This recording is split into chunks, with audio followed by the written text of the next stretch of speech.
दोस्तों, आइए हमारे चैनल अलौकिक श्रद्धा में आपका स्वागत है। आज हम इस वीडियो में वैशाख माह महत्तम कथा अध्याय 17 सुनेंगे। तो आइए शुरू करते हैं। जो अत्यंत कामी और घमंडी है, जिनका सारा कार्य बिना विचारे ही होता है, उन मूढ़चेता राजाओं की संपत्ति उनकी आयु के साथ ही नष्ट हो जाती है। व्यसन और मृत्यु, इनमें से व्यसन को ही कष्टदायक बताया गया है। व्यसन में पड़े हुए राजा की अधोगति होती है और जो व्यसन से दूर रहता है वह स्वर्गलोक में जाता है। व्यसन और दुख विशेषतः काम से ही उत्पन्न होते हैं, अतः काम का परित्याग कर दो। पापों में फंस जाने पर वैभव और भोग स्थिर नहीं रहते, वे शीघ्र ही नष्ट हो जाते हैं। चलते रूपते जागते और सोते समय भी जिसका चित्त विचार में संलग्न नहीं रहता, और जीते जी भी मरे हुए के ही तुल्य है। विद्वान पुरुष विषय चिंता छोड़कर समतापूर्ण स्थिर एवं व्यवहारिक युक्ति से परमार्थ का साधन करते हैं। जीव का चित्त बालक की भांति चपल होता है, तो उसे बलपूर्वक काम में लेना चाहिए। राजन, कोई भी परम पद की प्राप्ति में सहायता नहीं कर सकते, केवल परमात्मा में ही मन लगाकर उनका नाम जप करने से ही उसके पद की प्राप्ति होती है।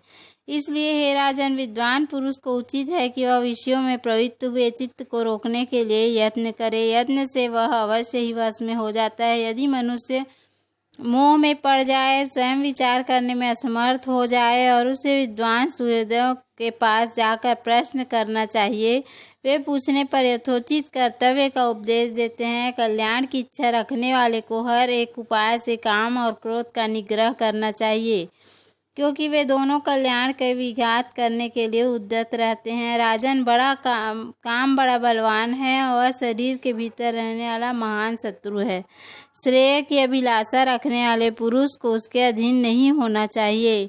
अतः विधि पूर्वक पालन किया हुआ धर्म ही सबसे श्रेष्ठ है। इसलिए तुम धैर्य धारण करके धर्म का ही आचरण करो। यह श्वास बड़ा चंचल है, जीवन उसी के अधीन है। ऐसी स्थिति में कौन मनुष्य धर्म के आचरण में विलंब करेगा। राजन, जो वृद्ध अवस्था को प्राप्त हो चुका है, उसका चित्त भी निषिद्ध विषयों की ओर नहीं हटता।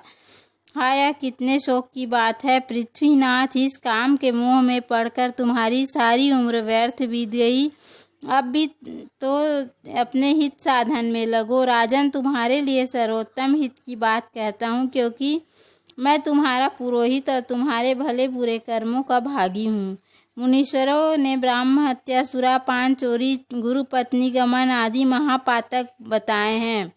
उनमें से मनुष्यों द्वारा मन, वाणी और शरीर से भी किए हुए पाप हैं, उन्हें वैशाख मास में नष्ट कर देता है। जैसे सूर्य अंधकार का नाश करता है, उसी प्रकार वैशाख मास पाप रूपी महान अंधकार को नष्ट कर डालते हैं। इसलिए तुम विधि पूर्वक वैशाख का व्रत का पालन करो। राजन, मनुष्य वैशाख मास की विधि के अनुष्ठान द्वारा होने वाले पुण्य के प्रभाव से जन्म भर के किए हुए घोर पापों का परित्याग करके परम धाम को प्राप्त होता है। इसलिए महाराज, तुम भी इस वैशाख मास में प्रातः स्नान करके विधि पूर्वक भगवान मधुसूदन जी की पूजा करो। जिस प्रकार कूटने छांटने की क्रिया से चावल भूसी छूट जाती है, चावल से मांजने से तांबे की कालिक मिट जाती है, उसी प्रकार शुभ कर्म का अनुष्ठान करने से पुरुष के अंतःकरण का मल धुल जाता है।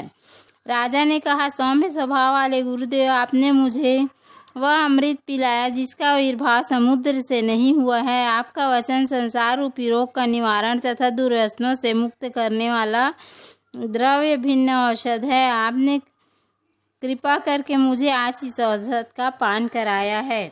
आज आपके दर्शन से तथा वचन सुनने से उनके विपरीत भाव आ गया। मूर्ख मनुष्य एक जन्म के सुख के लिए हजारों जन्मों का सुख नष्ट करता है, और विद्वान पुरुष एक जन्म से हजारों जन्म बना लेते हैं। हाय हाय, कितने खेद की बात है कि मुझ मूर्ख ने अपने मन को सदा काम जनित रस के आस्वादन सुख में ही फंसाए रखने के कारण कभी कुछ भी आत्म कल्याण का कार्य नहीं किया। ओहो, मेरे मन का कैसा मोह है, जिससे मैंने स्त्रियों के फेर में पड़कर अपने आत्मा को घोर विपत्ति में डाल दिया, जिसका भविष्य अत्यंत दुखमय है तथा जिसका पार पाना बहुत कठिन है।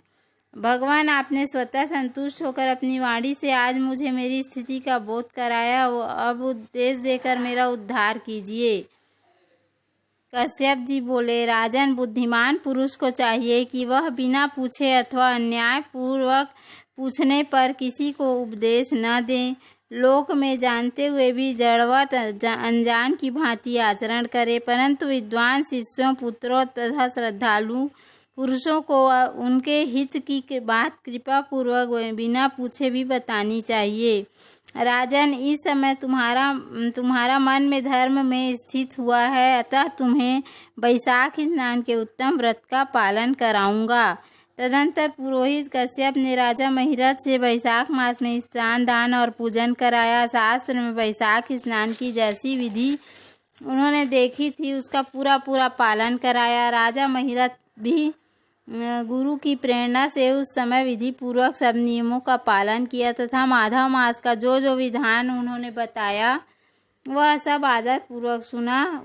उन नृपश्रेष्ठ ने प्रातःकाल स्नान करके भक्ति भाव से पाद्य और अर्घ्य आदि देकर श्री हरि का पूजन किया तथा नैवेद्य भोग लगाया।